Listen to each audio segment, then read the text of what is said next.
الله الله يا ربي يا الله الله يا ربي يا الله. அஸ்ஸலாமு அலைக்கும் வரஹ்மத்துல்லாஹி வபரகாத்துஹு. எமது சாஜில் மீடியா குழு இப்பொழுது தோஹாவின் அல் மன்சூரா பகுதியிலிருந்து சுமார் 100 கிலோமீட்டர் தொலைவில் அமைந்திருக்கின்ற சவுதி எல்லைப்புறத்திற்கு செல்ல போகிறோம். அங்கு இறைவனுடைய அருட்கொடை தொடர்பான ஒரு விடயத்தை உங்களுக்காக நாங்கள் தரப்போகிறோம்.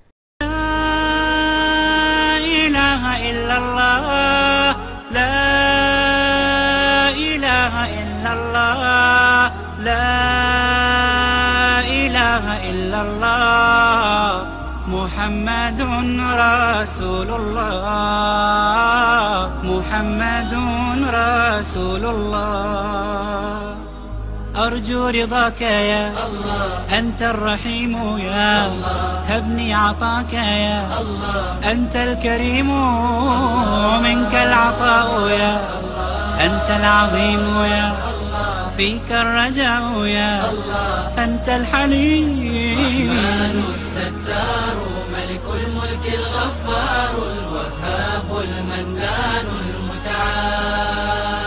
எமது சாஜில் மீடியா குழு இப்பொழுது கட்டாரின் தோஹா நகரிலிருந்து சுமார் 100 கிலோமீட்டர் தொலைவில் இருக்கும் சவுதி நாட்டை அண்டிய எல்லைப்புறத்தில் நின்று கொண்டிருக்கிறோம். இவ்வுலகை படைத்த எல்லாம் வல்ல இறைவன் அவனுடைய அருட்கொடைகளை வெவ்வேறு வழிகளில் வைத்துள்ளான். எனவே இப்பொழுது எமது சாஜில் குழுவும் இறைவனுடைய அருட்கொடை தொடர்பான ஒரு தேடலுக்காகவே இங்கு வந்திருக்கிறது. அந்த அருட்கொடை என்ன என்பதை இப்பொழுது பார்க்கலாம். பாலைவனம் என்றால் எல்லோருக்கும் தெரியும், ஒரு வறட்சியான இடம். இங்கு காணல் நீரை பார்க்கலாம், ஆனால் தண்ணீரை பார்ப்பது மிக கடினம்.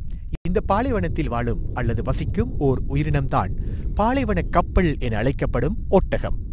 இந்த ஒட்டகம் தனக்கு தேவையான தண்ணீரை சில நாட்களுக்கு தனது உடலிலே சேமித்து வைக்கும் தன்மை கொண்டது என சொல்லப்பட்டாலும், இறைவன் இந்த ஒட்டகத்திற்கு தேவைப்படும் தண்ணீரை வறட்சியான இந்த பாலைவனத்தில் ஒரு தாவரத்தினூடாக எப்படி வழங்கியுள்ளான் என்பது பற்றி தேடலை எமது சாஜில் மீடியா குழு உங்களுக்கு இப்பொழுது காட்சியாக தருகிறது. இப்பொழுது பாருங்கள், இந்த தாவரம் தூரத்தில் இருந்து பார்க்கின்ற பொழுது ஒரு புல் இனம் போன்று காட்சியளித்தாலும் அருகில் வந்து பார்த்தால் மணி போன்று உருவத்தில் இலைகளை கொண்டுள்ளது. இறைவனுடைய வல்லமையை பாருங்கள். வறட்சியான இந்த பாலைவனத்தில் ஒட்டகங்களுக்கு இந்த தாவரத்தில் உணவை கொடுத்து அதற்கான தண்ணீரையும் வழங்கியுள்ளான். இப்பொழுது என்னுடைய கையில் இருக்கும் ஒட்டகம் உண்ணும் இந்த தாவரத்தை பிழியப் போகிறேன். பிழிகின்ற பொழுது இதிலிருந்து அதிகமான தண்ணீர் வருவதை பாருங்கள்.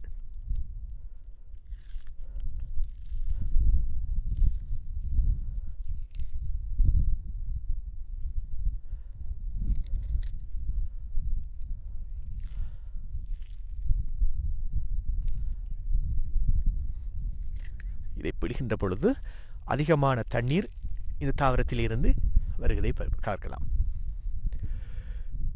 இதை உணவாக ஒட்டகம் உண்ணும் போது அதற்கு தேவையான தண்ணீரும் கிடைக்கிறது, அதற்கு தேவையான உணவும் கிடைக்கிறது. அல்ஹம்துலில்லாஹ், எல்லா புகழும் அல்லாஹ்வுக்கே. இன்ஷா அல்லாஹ் விரைவில் மற்றொரு தேடலில் உங்களை சந்திப்போம்.